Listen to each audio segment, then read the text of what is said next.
Good afternoon, nerds. It's Monday, September the 9th. It is about 1:50 in the afternoon, and I'd like to show you something. Look, it's a clean room. Let me get a little before shot for you. My God, what a mess. That's my floor. As promised. So, thanks for helping me complete that important cleaning goal. It really helped me schedule it and get it going to know that you guys were waiting for me to clean the room like I told you I was going to. I'm really proud that I did that. So, that brings us to today's subject, which is procrastination.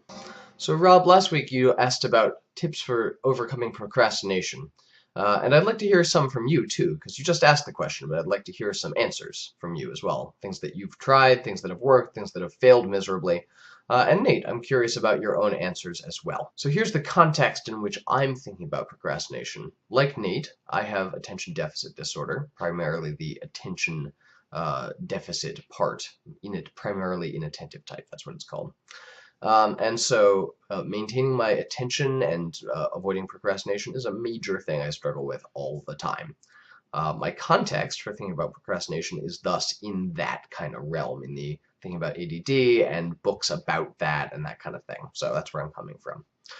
Let me start by talking about reasons why people procrastinate. There's a bunch of them. Each flavor of procrastination is different, so yours may not be the same as mine, and that's okay. One, overwhelm or exhaustion, or two, you might have competing commitments or a more pleasurable activity that you would prefer to do instead of the thing that you think you ought to be doing. You might have a lack of time. You might have a lack of resources or other preparation, like your space isn't ready to work and you go, it's just too hard, I'm not going to. Or other stuff keeps coming up, or some combination of all of those, or something else.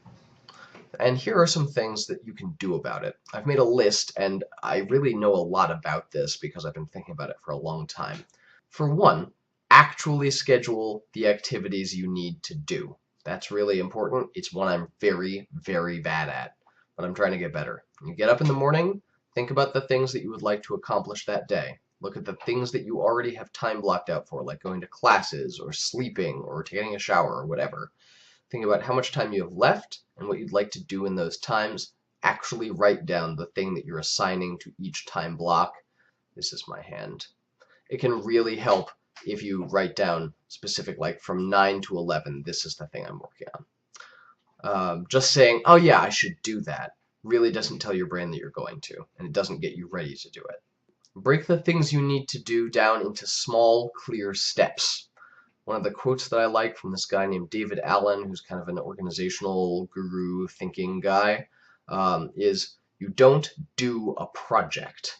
No one does a project. What you do is a series of steps, small, concise steps, each of which leads you closer to completing any given project. So knowing what those things are is really helpful. If you don't know what it is that you're supposed to be doing, then you can't do the thing you're supposed to be doing. Like if my project, for example, is to get rid of the refrigerator that's sitting in my barn. I don't actually have one, I just made that up. But say I did, and I go, man, I gotta get rid of this thing. That doesn't let me do it. The thing that will let me do it is I should take it to the dump. That means I should put it in my car, so when the dump opens tomorrow, I will be ready to go and can take it on my way to work. Or maybe the next thing I need to do to complete that project is, right, I was going to call John and see if he wanted it for that other place that he's opening up, that rental apartment, because it's still in pretty good condition. Then the next step is put it in the car, or it's call John. See? So say what you're actually going to do. Number 3, time boxing. I talked a little bit about that the other day. It's me itching my face. Talked about that a little bit the other day. I've been using it a lot recently. It's super helpful for me, in part because I'm very bad at time, and it helps me to know when a half hour of work has gone by and to stop and take a break and look at the nice mountain view and take some water and have a snack, and then get back to work. Really helps me to know how much time I've spent on something. Your video comes today in 2 parts because I need to finish up so I can go do parkour. Before I leave you, it's time to give Nate his challenge. Nate, your challenge for this week, for posting late and not having your thing quite as done as you would like, is the following.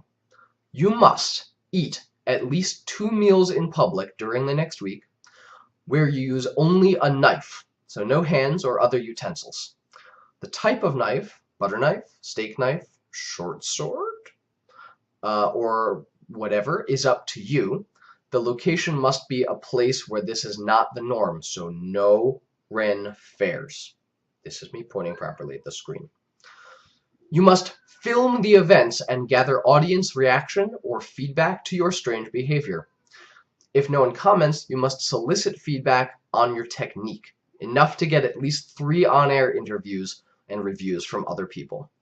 If you get asked why you're doing this, you may, if you like, explain the video project and that you posted late and incomplete, or you may make up any other excuse that you think I would enjoy hearing.